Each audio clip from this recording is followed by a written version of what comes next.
Assalamualaikum warahmatullahi wabarakatuh. Kami dari kelompok 35 yang beranggotakan saya Adelia Aisyah dan Johnson Alson Jordan akan menjelaskan tentang asimilasi dan akulturasi. Pertama adalah asimilasi. Asimilasi atau assimilation adalah proses sosial yang timbul bila ada golongan-golongan manusia dengan latar belakang kebudayaan yang berbeda-beda yang saling bergaul langsung secara intensif untuk waktu yang lama, sehingga kebudayaan-kebudayaan golongan-golongan tadi masing-masing berubah sifatnya yang khas dan unsur-unsur masing-masing berubah menjadi unsur-unsur budaya baru. Singkatnya, asimilasi adalah dua atau lebih budaya saling berinteraksi dalam jangka waktu lama sehingga dua atau lebih budaya tersebut menyatu dan membentuk budaya baru yang berbeda dengan kebudayaan semula. Senior Smith berpendapat bahwa asimilasi merupakan tahap kedua dari proses perubahan sosial budaya yang terdapat dalam masyarakat. Asimilasi terbentuk dengan latar belakang adanya akulturasi, sehingga hal ini menjadi syarat mutlak dan harus ada ketika akan menciptakan suatu budaya baru dan dapat diterima masyarakat, sehingga tidak akan ada konflik sosial yang terjadi dengan perubahan tersebut. Perubahan kebudayaan yang dilakukan tiba-tiba sangat berpotensi menimbulkan berbagai konflik dalam lingkungan masyarakat. Hal ini dikarenakan setiap orang akan memiliki pendapat dan keyakinan masing-masing, sehingga dalam proses perubahan kultur sosial dan budaya harus dilakukan sesuai dengan pendapat dan kesepakatan bersama agar tidak ada konflik dalam masyarakat. Selanjutnya, Konjaraningrat berpendapat bahwa asimilasi merupakan suatu proses perubahan sosial yang terjadi di dalam masyarakat dikarenakan adanya perkembangan dan hubungan interaksi sosial dalam masyarakat yang terjadi secara terus-menerus. Hal yang terus dilakukan secara berulang akan mendorong masyarakat untuk membaur kebudayaan tersebut, sehingga dapat mengakomodir semua pihak untuk menata keteraturan sosial yang sudah ada dalam masyarakat. Proses pembauran kondisi yang terus dilakukan berulang lama-lama akan menjadi suatu kebiasaan dan akhirnya menjadi berbudaya, sehingga masyarakat sekitar meyakini bahwa hal tersebut adalah hal yang harus dilakukan. Masyarakat akan menganggap kejadian ini sebagai bentuk aturan yang harus dilakukan. Hal ini terjadi karena lingkungan sekitar terus melakukan interaksi sosial. Golongan yang biasanya melakukan proses asimilasi adalah golongan mayoritas dan beberapa golongan minoritas. Dalam hal ini, kebudayaan minoritaslah yang mengubah sifat khas dari unsur-unsur kebudayaannya dengan tujuan untuk menyesuaikan diri dengan kebudayaan mayoritas, sehingga lambat laun kebudayaan minoritas tersebut kehilangan kepribadian kebudayaannya dan masuk ke dalam kebudayaan mayoritas. Faktor yang menghambat terjadinya asimilasi yang pertama adalah kurangnya pengetahuan tentang kebudayaan yang dihadapi. Yang kedua, sifat takut terhadap kekuatan dari kebudayaan lain. Yang ketiga, perasaan superioritas pada individu-individu dari satu kebudayaan terhadap kebudayaan yang lain. Faktor-faktor yang mendorong terjadinya asimilasi yang pertama adalah kesempatan yang sama pada bidang ekonomi. Yang kedua, sikap terbuka dari golongan berkuasa yang pada masyarakat. Yang ketiga, perkawinan antar kelompok berbeda budaya. Yang keempat, toleransi di antara sesama kelompok berbeda kebudayaan. Yang kelima, kesediaan menghormati serta menghargai orang asing, khususnya kebudayaan yang dibawa. Dan yang terakhir, persamaan pada unsur-unsur kebudayaan universal.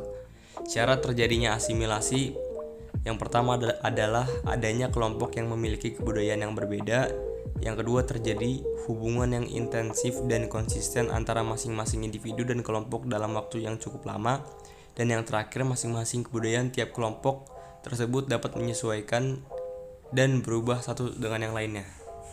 Contoh-contoh dari asimilasi merupakan yang pertama adalah program transmigrasi yang dilaksanakan di Riau pada masa pemerintahan Orde Baru. Program transmigrasi ini tidak hanya berhasil meratakan jumlah penduduk di berbagai pulau di Indonesia, tetapi juga program transmigrasi ini juga mengakibatkan terjadinya asimilasi, terutama di wilayah Riau. Hal ini dapat dilihat dari banyaknya transmigran yang menghasilkan budaya baru, misalnya Jawa Melayu, Mandailing Melayu, dan lain sebagainya. Yang kedua, akulturasi. Akulturasi adalah proses perpaduan antara dua kebudayaan atau lebih sehingga melahirkan bentuk kebudayaan baru oleh suatu kelompok masyarakat tanpa menghilangkan ciri khas kebudayaan masyarakat itu sendiri. Menurut Kunchoro-Ningrat, akulturasi adalah proses sosial yang terjadi bila kelompok sosial dengan kebudayaan tertentu dihadapkan pada kebudayaan asing yang berbeda. proses sosial itu akan berlangsung hingga unsur kebudayaan asing itu diterima masyarakat dan diolah ke dalam kebudayaan sendiri. Menurut Surjono Sukanto, arti akulturasi adalah suatu proses sosial yang timbul apabila suatu kelompok masyarakat dengan suatu kebudayaannya dihadapkan pada unsur-unsur kebudayaan asing, di mana unsur-unsur kebudayaan asing tersebut lambat laun melebur ke dalam kebudayaan asli dengan tidak menghilangkan kepribadian dari kedua unsur kebudayaan tersebut. Mengutip dari buku Komunikasi Lintas Budaya, proses akulturasi budaya dalam masyarakat dapat terjadi dalam waktu yang singkat atau lama.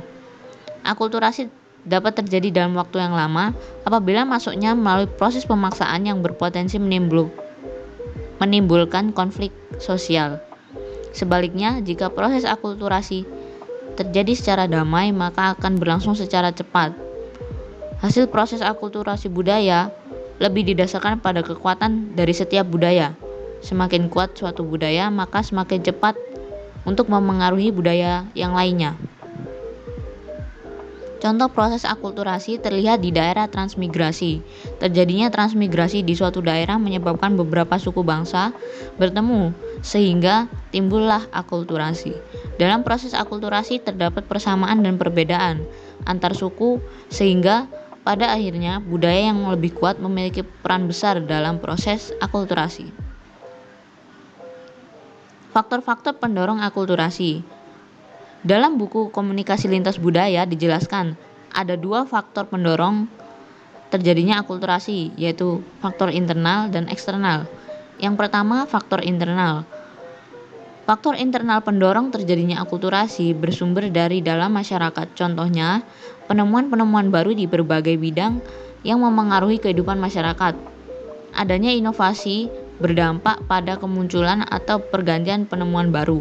Dalam bidang politik, terjadinya pemberontakan atau revolusi pada suatu negara. Yang kedua, faktor eksternal. Faktor eksternal pendorong terjadinya akulturasi bersumber dari luar masyarakat. Faktor ini kemudian memengaruhi dan mengubah tatanan masyarakat. Contohnya saat terjadi perang pada suatu negara dengan negara lain. Jika salah satunya menang, maka budaya dari negara yang menang tersebut akan memengaruhi kebudayaan dari negara yang direbutnya. Menurut Kunchoro-Ningrat, membedakan jenis-jenis akulturasi sebagai berikut. 1. Substitusi. Substitusi adalah suatu proses penggantian unsur budaya yang lama diganti dengan unsur budaya yang baru dengan memberikan nilai tambah bagi penggunanya. Yang kedua, sinkretisme, yaitu proses terbentuknya suatu sistem baru akibat perpaduan unsur budaya lama dengan unsur budaya baru. Sinkretisme ini biasanya terjadi pada sistem keagamaan. Yang ketiga, penambahan, yaitu proses pemberian nilai tambah terhadap unsur budaya lama dengan unsur budaya baru. Yang keempat, penggantian, yaitu proses akulturasi di mana unsur budaya lama digantikan dengan unsur budaya baru. Contohnya, delman yang digantikan oleh angkutan umum. Yang kelima, originasi, yaitu proses masuknya unsur budaya baru yang memberikan perubahan besar dalam kehidupan masyarakat.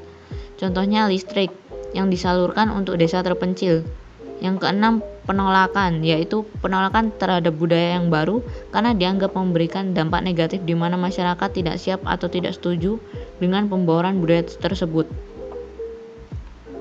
Contoh akulturasi di Indonesia yaitu dapat ditemui pada kuliner Palembang.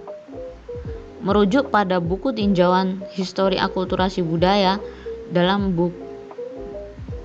kuliner Palembang sebagai sumber pembelajaran sejarah, kuliner Padang merupakan perpaduan antara makanan Arab dengan Melayu Palembang seperti nasi mandi dengan nasi minyak.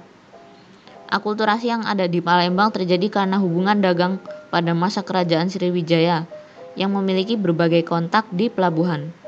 Akibatnya, banyak bangsa dari luar yang singgah dan berlabuh di Palembang. Pada masa Kerajaan Sriwijaya, banyak bangsa Cina, Arab, dan bangsa lain yang datang untuk berdagang. Kemudian, Belanda dan Jepang turut datang ke Palembang, terutama pada masa Kesultanan Palembang Darussalam, sehingga terjadilah akulturasi.